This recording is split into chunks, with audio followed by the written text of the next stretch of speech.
नमस्कार दोस्तों, स्वागत है आपका आपके अपने YouTube चैनल स्टडी आउटलुक में। दोस्तों आज हम लोग most important questions from the constitutional development of India part 2 करेंगे। तो चलिए स्टार्ट करते हैं। और ये रहा हमारा पहला क्वेश्चन है the distribution of power between centre and states as in the constitution of India is based on which of the following plans और एक्ट। आपके पास 4 ऑप्शन है। क्वेश्चन दोस्तों आपसे ये कह रहा है कि भारत के संविधान में जो केंद्र या सेंटर या स्टेट्स के बीच में जो पावर का डिस्ट्रीब्यूशन है वो कहाँ से लिया गया है, is based on which of the following plans. तो आपके पास 4 ऑप्शन है, आपको बताना है। पहला ऑप्शन है Montagu Chelmsford reform 1919, Morley Minto reform 1909, government of India act 1935 and none of them. अब इसमें आपका राइट आंसर होगा गवर्नमेंट ऑफ इंडिया एक्ट 1935। दोस्तों यहाँ पे थोड़ा सा हम लोग समझ लेते हैं कि भारत के संविधान में जो केंद्र और राज्यों के बीच शक्तियों का बंटवारा है वो कहाँ से इंस्पायर है या कहाँ से लिया गया, तो गवर्नमेंट ऑफ इंडिया एक्ट 1935 से। ठीक है। और दोस्तों हम लोग पिछले पार्ट 1 में डिस्कस कर चुके थे कि जो डायरेक्टी यानी डबल रूल का कॉन्सेप्ट था वो 1919 के जो मॉन्टेग्यू चेम्सफोर्ड रिफॉर्म था 1919 का, उसके द्वारा प्रोविंस में लाया गया था, यानी प्रांतों में लाया गया था। और प्रांतों में डबल रूल का सिस्टम ये था कि वहाँ पे सारे सब्जेक्ट्स को, प्रोविंसेस के जितने सब्जेक्ट्स थे उसको इम्पॉर्टेंट और लेसर सब्जेक्ट्स में डिवाइड कर दिया गया था। इम्पॉर्टेंट सब्जेक्ट्स को रिजर्व सब्जेक्ट कहा गया, जिसको गवर्नर अपनी एग्जीक्यूटिव काउंसिल के माध्यम से गवर्न करता था। ठीक है। और दूसरा जो लेसर इंपॉर्टेंट सब्जेक्ट्स थे उसको ट्रांसफर्ड में रख दिया गया था। ठीक है, आरक्षित और अनारक्षित। ठीक है। तो इस पे गवर्न कौन करता था, तो इस पे गवर्न ऐसे मिनिस्टर्स की सहायता से करता था जो काउंसिल के लिए, लेजिस्लेटिव काउंसिल के लिए प्रोविंस के रिस्पॉन्सिबल थे, उत्तरदायी थे। ठीक है। तो ये तो रहा कंसेप्ट हमारा प्रोविंस के लिए डबल रूल का। और जो पहली बार डायरेक्टी एट सेंट्रल लेवल लाया गया था वो कहाँ से लाया गया था, तो ये भी हम पढ़ चुके हैं कि गवर्नमेंट ऑफ इंडिया एक्ट 1935 में डायरेक्टी यानी double rule at central level लाया गया था। केंद्र में डायरेक्टी लाई गई थी और प्रोविंस के डायरेक्टी को अबॉलिश कर दिया गया।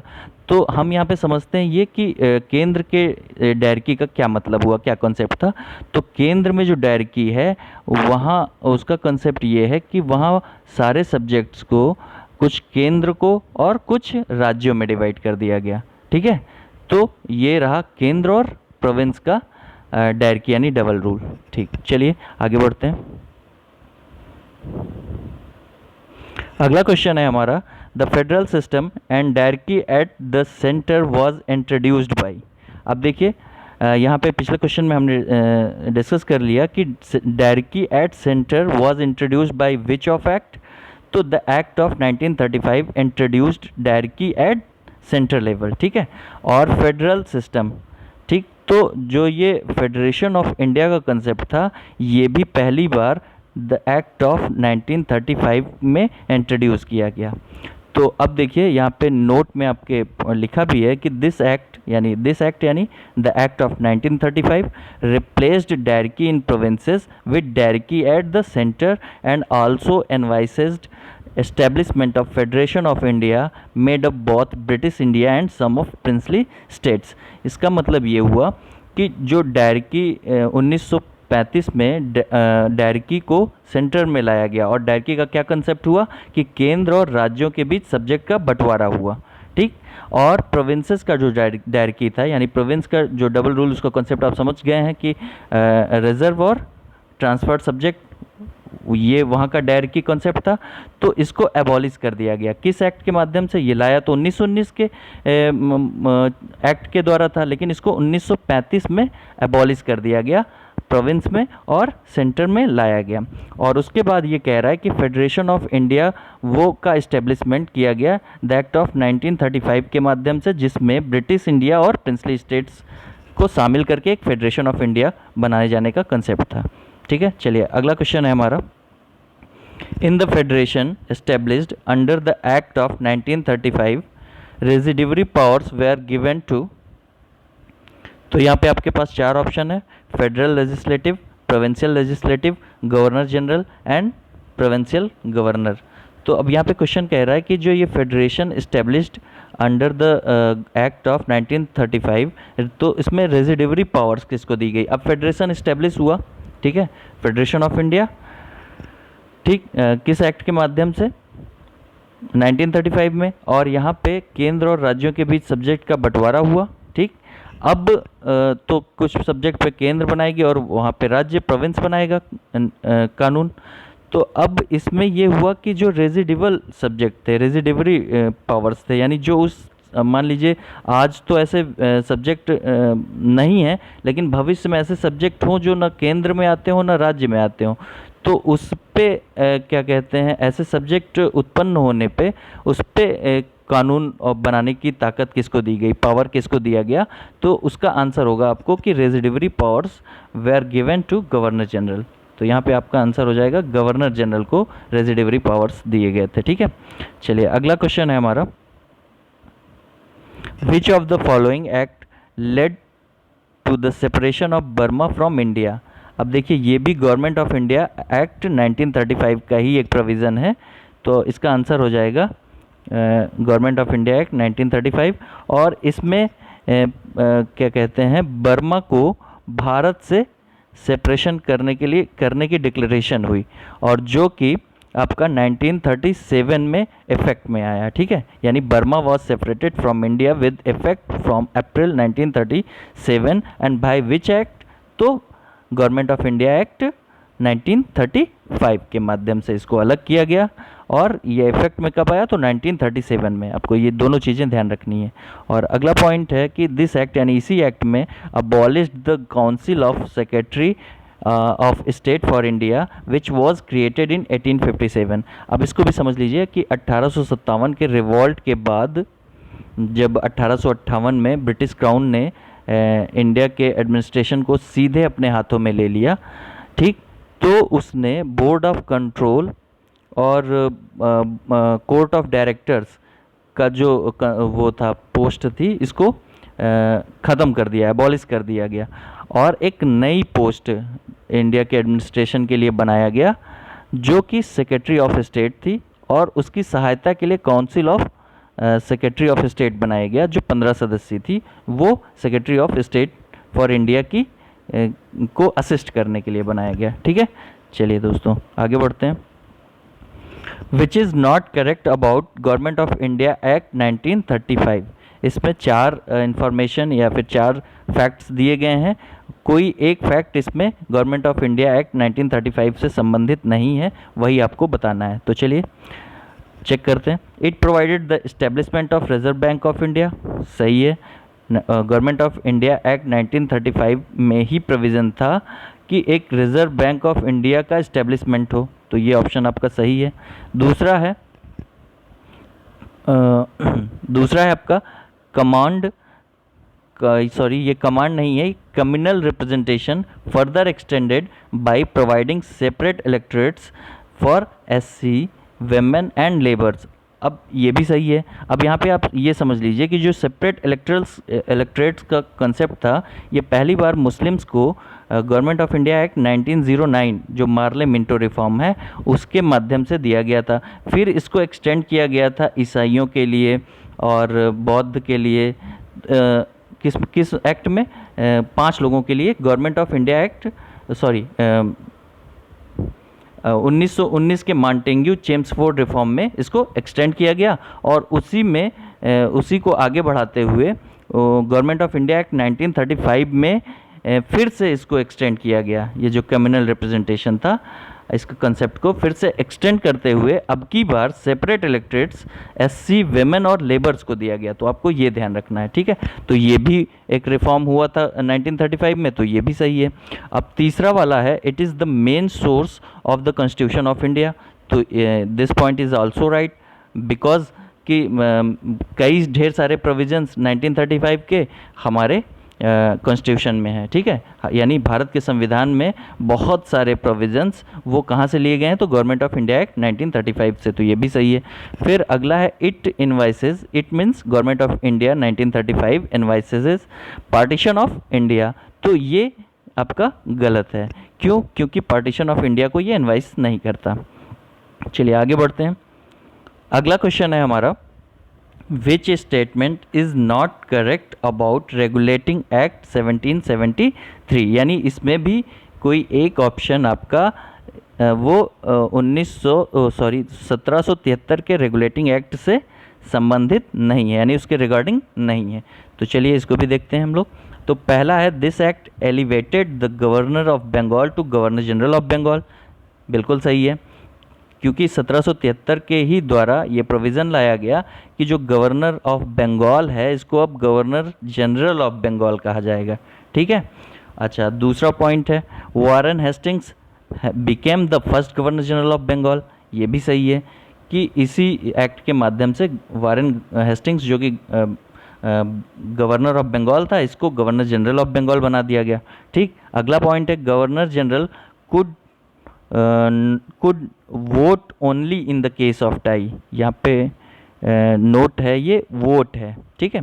तो governor general could vote only in case of tie. अब इसको समझ लीजिए आप कि इस एक्ट के माध्यम से, यानी जो ये रेगुलेटिंग एक्ट 1773 लाया गया था, इसमें आपको पता ही है कि गवर्नर ऑफ बंगाल को गवर्नर जनरल ऑफ बंगाल बनाया गया, और 3 प्रेसिडेंसियाँ थीं उस टाइम, मद्रास, बॉम्बे और कलकत्ता, यानी बंगाल प्रेसिडेंसी। तो बंगाल प्रेसिडेंसी के गवर्नर को जब गवर्नर जनरल ऑफ बंगाल बनाया गया, तो ये जो 2 बची प्रेसिडेंसियाँ थी उसको इसके अंडर में कर दिया गया, इसके अधीन कर दिया गया, ठीक है। और जो गवर्नर जनरल ऑफ बंगाल बना उसको एक काउंसिल, एग्जीक्यूटिव काउंसिल 4 लोगों की, यानी governor general was provided an executive council of 4 to assist him in military and non military decisions, यानी मिलिट्री डिसीजंस और नॉन मिलिट्री डिसीजंस लेने के लिए उसको 4 सदस्यीय एक काउंसिल दी गई, और ये कहा गया कि जो भी डिसीजन गवर्नर जनरल के द्वारा लिया जाएगा वो इन्हीं काउंसिल के क्या कहते हैं, मेजॉरिटी पे लिया जाएगा। और फिर एक प्रोविज़न और डालना पड़ा, वो ये कि अगर मान लीजिए 4 सदस्य हैं, 2 के मत एक तरीके के और 2 के मत एक तरीके के, यानी 2-2 करके किसी टॉपिक पे टाई होता है, तो उस ऐसी स्थिति में गवर्नर जनरल को यह पावर होगी कि वो वोट करेगा टाई के केस में, ठीक है। तो governor general could vote only in case of tie, और किसी एक डिसीजन को वो लेगा फिर, ठीक है। और यहाँ पे एक इन्फॉर्मेशन ये भी है कि board of control was created by 1784। अच्छा, ये तो मान लीजिए 1784 में बोर्ड ऑफ कंट्रोल लाया गया था, जो कि 1858 में अबॉलिश किया गया था, ठीक है। चलिए अगला पॉइंट है, मैच लिस्ट 1 एंड लिस्ट 2। आपको यहाँ पे लिस्ट 1 में स्टेटमेंट हैं और वो किसके रिगार्डिंग है, यानी किससे संबंधित हैं, वो उधर लिस्ट 2 में दिए गए हैं, उनसे आपको मैच कराना है, ठीक है। तो पहला पॉइंट है आपका, the act prohibited the servants of the company from engaging in private trade or accepting present and bribes from natives, ठीक है। तो इसमें ये कह रहा है कि ऐसा कौन सा एक्ट है जो कि कंपनी के सर्वेंट यानी कर्मचारियों को प्राइवेट ट्रेड करने से मना करता है, और वहाँ के लोकल नेटिव्स यानी ये जो भारत के नेटिव्स थे इनसे प्रेजेंट लेने, उपहार लेने और घूस लेने से भी मना करता है। तो वो कौन सा एक्ट है, तो वो आपका ये प्रोविज़न आपका रेगुलेटिंग एक्ट 1773 में लाया गया था, यानी ए आपका 2 से संबंधित है, ठीक है। और फिर दूसरा है B, governor general was granted the powers of commander in chief. अब ये प्रोविज़न आपका 1786 के एक्ट में लाया गया, तो आपका बी वाला ये जाके तीसरे से जुड़ेगा, ठीक है, तीसरे से संबंधित है। और तीसरा सी है आपका, act made governor general of Bengal as governor general of India, यानी अब कौन सा एक्ट जो कि गवर्नर जनरल ऑफ बंगाल को गवर्नर जनरल ऑफ इंडिया बनाता है, तो वो 1833 का एक्ट है, ठीक है। तो 1833 यानी पहला वाला, तो ये सी आपका पहले से यानी 1833 के चार्टर में ये प्रोविज़न किया गया कि गवर्नर जनरल ऑफ बंगाल को गवर्नर जनरल ऑफ इंडिया कहा जाएगा, ठीक है। और provision of 1 lakh rupees per year to be spent on education, और पहली बार भारत में भारत की शिक्षा पर 1 लाख रुपए प्रतिवर्ष खर्च करने का जो प्रावधान लाया गया, ये किस चार्टर में लाया गया? तो ये 1813 के चार्टर में लाया गया है, ठीक है। चलिए दोस्तों आगे बढ़ते हैं। आगे भी आपको 4 इन्फॉर्मेशन या 4 स्टेटमेंट दिए गए हैं और इनको मैं दूसरी वाली लिस्ट से संबंधित करना है कि कौन किससे संबंधित है। तो चलिए देखते हैं इसको भी। पहला है आपका act introduced an open competition system of selection and recruitment of civil servants.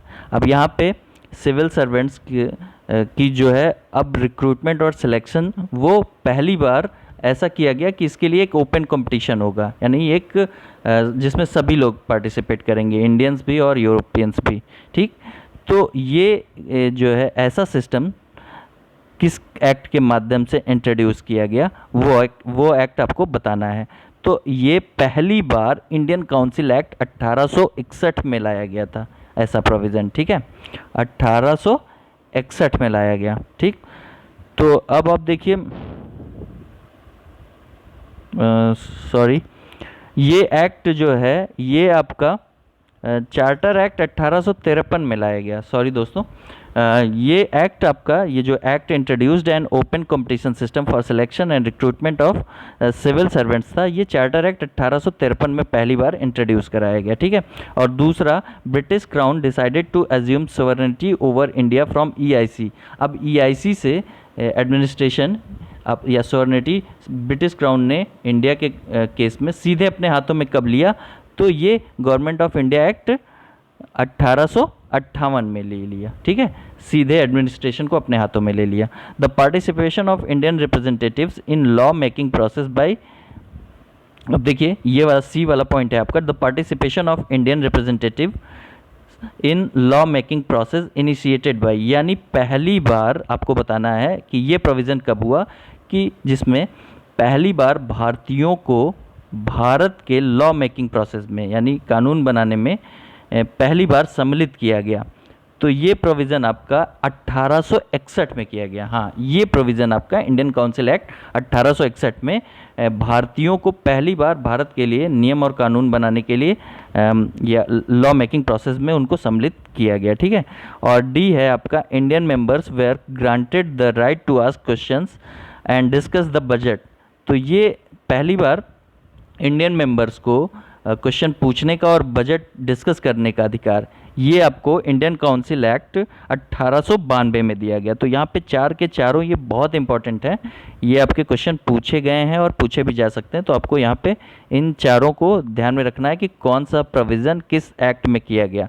तो ये बजट का और राइट टू आस्क क्वेश्चन, तो ये इसका प्रोविज़न 1892 के एक्ट में किया गया। फिर आगे हम लोग ये भी डिस्कस करेंगे कि सप्लीमेंट्री क्वेश्चन का प्रोविज़न कब किया गया, ठीक है।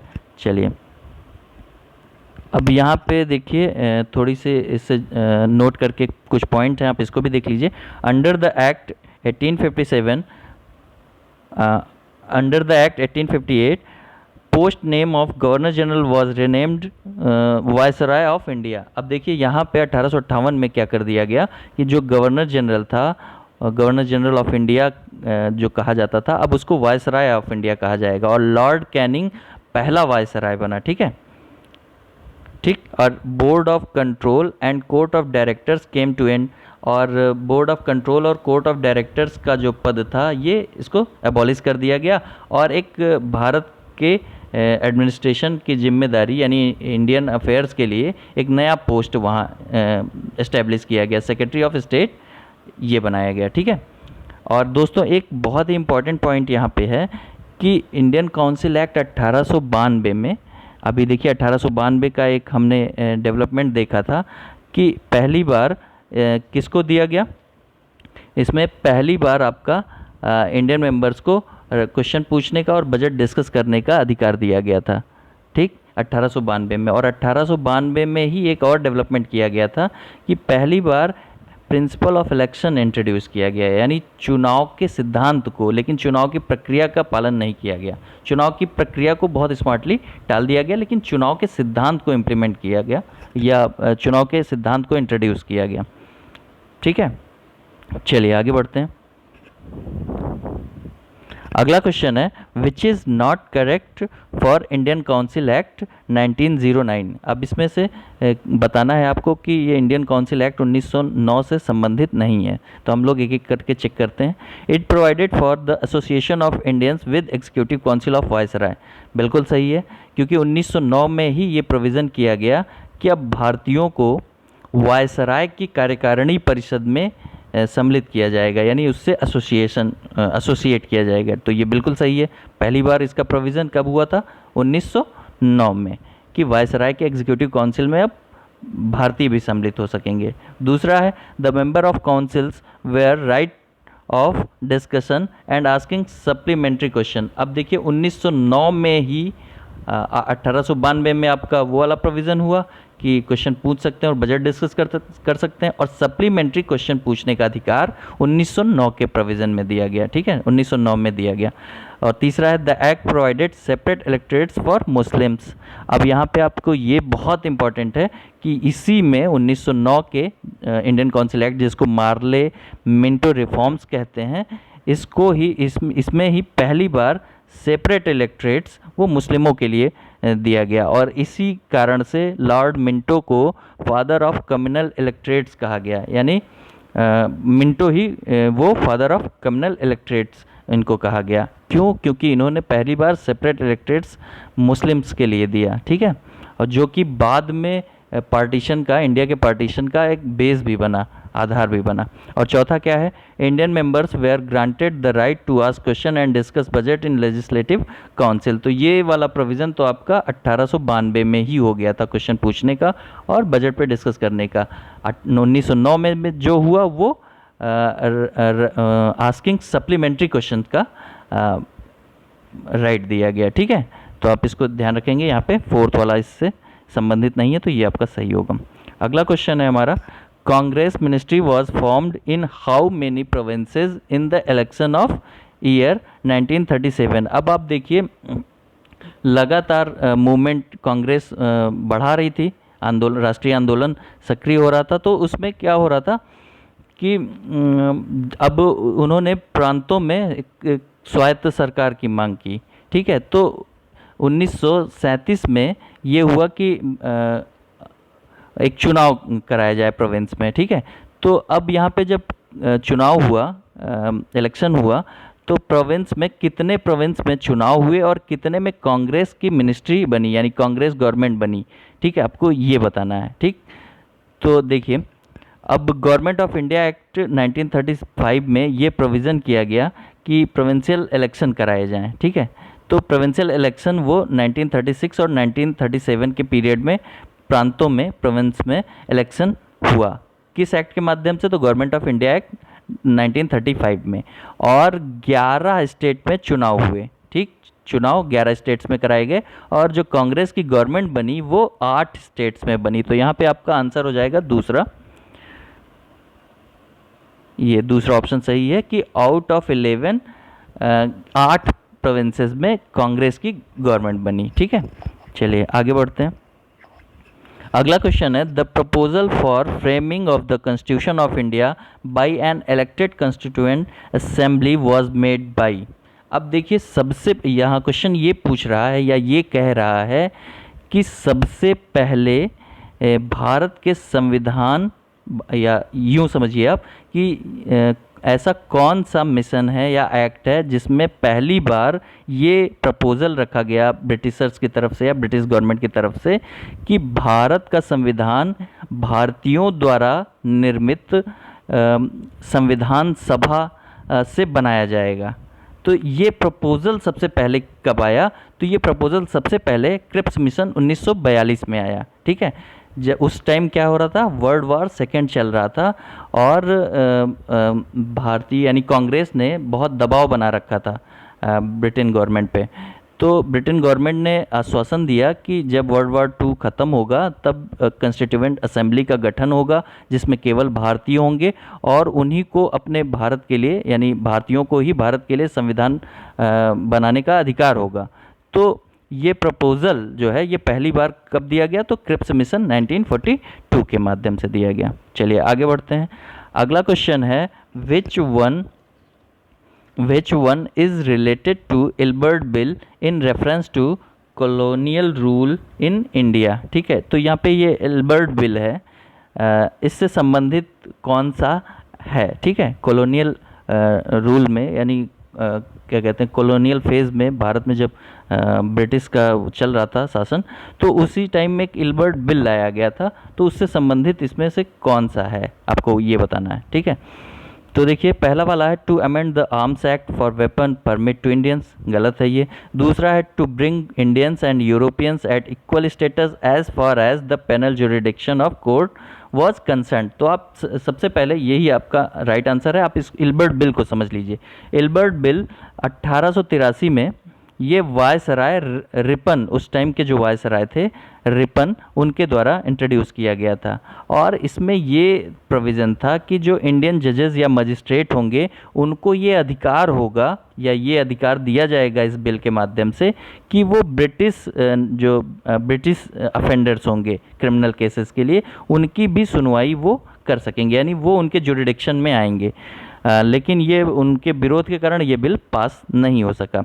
तो इल्बर्ट बिल आप समझ गए कि भारतीय जज भी या मजिस्ट्रेट भी वो अंग्रेज़ों को जो क्रिमिनल केस के अफेंडर्स हैं उनकी सुनवाई कर सकेंगे। ठीक है, तो ये रहा। तो इससे संबंधित कौन सा ऑप्शन है आपका, तो ऑप्शन बी, कि to bring Indians and Europeans at equal status as far as penal jurisdiction of court was concern. ठीक, चलिए अगला क्वेश्चन है हमारा, Who among the following was not a member of cabinet mission। अब देखिए cabinet mission, अब world war जब ख़त्म हुआ तो एक कैबिनेट मिशन भेजा गया जिसका उद्देश्य 1946 में, जिसका उद्देश्य यह था कि एक संविधान सभा का गठन किया जाए जो भारतीयों से मिलकर, इंडियंस होंगे उसमें केवल, और ये इंडियंस, इनको राइट होगा अपने कंट्री के लिए संविधान बनाने का। ठीक है, तो इस कैबिनेट मिशन में कौन सम्मिलित नहीं है। तो इस कैबिनेट मिशन में 3 सदस्य थे, ये मिशन 3 सदस्यीय था, तो इसमें कौन सम्मिलित नहीं था। तो देखिए इसमें AB अलेक्जेंडर थे, स्ट्रैफोर्ड क्रिप्स थे, पैथिक लॉरेंस थे, और था कौन नहीं, तो आपका आंसर हो जाएगा A, विलियम वुड इसमें सम्मिलित नहीं थे। अब यहाँ पे देख लीजिए आप, cabinet mission arrived in India 1946, यानी 1946 में ये आया, और मिशन ने proposed plan for the formation of constituent assembly to frame constitution for Indian Union। ठीक, representatives of provinces in the constituent assembly were based on 1 representative over 10 lakh population. अब देखिए जो पहली चीज़ तो एक कंस्टिट्यूएंट असेंबली संविधान सभा का निर्माण करेगा, और वो संविधान सभा भारत के लिए, भारत यूनियन के लिए एक संविधान का निर्माण करेगी। अब जो ये संविधान सभा के सदस्य होंगे ये विभिन्न प्रोविंसेस से लिए जाएंगे, और विभिन्न प्रोविंसेस में जो ये रिप्रेजेंटेटिव्स होंगे ये 10 लाख पॉपुलेशन से एक होंगे, यानी ये 10 लाख पॉपुलेशन का रिप्रेजेंटेशन करेंगे। ठीक है, अगर किसी प्रोविंस की मान लीजिए संख्या वो 40 लाख है, तो उस प्रोविंस से 4 मेंबर कंस्टिट्यूएंट असेंबली में लिए जाएंगे। ऐसे ही हर प्रोविंस से उनकी पॉपुलेशन के हिसाब से पर मेंबर एट 10 लाख पॉपुलेशन पे लिए जाएंगे। ठीक है, चलिए अगला क्वेश्चन है हमारा, Who of the following was not the member of interim national government formed। अब देखिए जो आपकी कंस्टिट्यूएंट असेंबली थी वो एक तो 2 काम कर रही थी, एक तो संविधान का निर्माण कर रही थी, और दूसरा भारत के लिए एक अंतरिम सरकार की तरह काम कर रही थी, यानी भारत का एडमिनिस्ट्रेशन भी उसी की जिम्मेदारी थी। तो अब इसमें पूछ रहा है कि इंटरिम गवर्नमेंट जो फॉर्म की गई थी उसमें दिए गए ऑप्शन में कौन सम्मिलित नहीं था। तो पहला है जगजीवन राम, ये सम्मिलित थे। सी राजागोपालाचारी ये भी इंटरिम गवर्नमेंट में थे। राजेंद्र प्रसाद ये भी थे। डॉक्टर एस राधाकृष्णन ये आपका राइट आंसर होगा, क्योंकि ये इंटरिम नेशनल गवर्नमेंट में सम्मिलित नहीं थे। अब देखिए constituent assembly of India was constituted under Cabinet Mission 1946. According Cabinet Mission's declaration, an interim government was constituted on 2 September 1946। यानी ये जो इंटरिम गवर्नमेंट हुआ था इसको कंस्टिट्यूट कब किया गया था, तो इसको 2 सितंबर 1946 में भारत के एडमिनिस्ट्रेशन के लिए इसको कंस्टिट्यूट किया गया। ठीक है, चलिए आगे बढ़ते हैं। Who was education minister in interim government? अब एजुकेशन मिनिस्टर कौन था? ये जो इंटरिम गवर्नमेंट थी इसमें क्या कहते हैं, ये भारत की सरकार की तरह कार्य कर रही थी, भारत का प्रशासन का कार्य कर रही थी। तो जाहिर सी बात है कि सारे पोर्टफोलियो ये उस गवर्नमेंट में शामिल लोगों में बांटे गए थे। तो उसमें से ये जो एजुकेशन मिनिस्टर था ये कौन था, ये आपको बताना है। आपके पास 4 ऑप्शन है। तो सी राजगोपालचारी ये एजुकेशन मिनिस्टर थे उस समय के इंटरिम गवर्नमेंट में। ठीक है, अब यहाँ पे ये देखिए वायसराय जो था इसको उस इंटरिम गवर्नमेंट का प्रेसिडेंट बनाया गया था। ठीक है, president of executive council. Jawaharlal को वाइस प्रेसिडेंट बनाया गया था। राजेंद्र प्रसाद को फूड एंड एग्रीकल्चर मिनिस्ट्री दी गई थी। जगजीवन राम को मिनिस्टर ऑफ लेबर दिया गया था। ठीक है, मिनिस्टर ऑफ लेबर दिया गया था। और सी राजागोपालचारी को एजुकेशन मिनिस्टर बनाया गया था। ठीक है, चलिए तो इस आज के पार्ट 2 में बस इतना ही। ऐसे वीडियोस पाने के लिए आप हमारा चैनल लाइक, सब्सक्राइब और शेयर करना ना भूलें। धन्यवाद दोस्तों।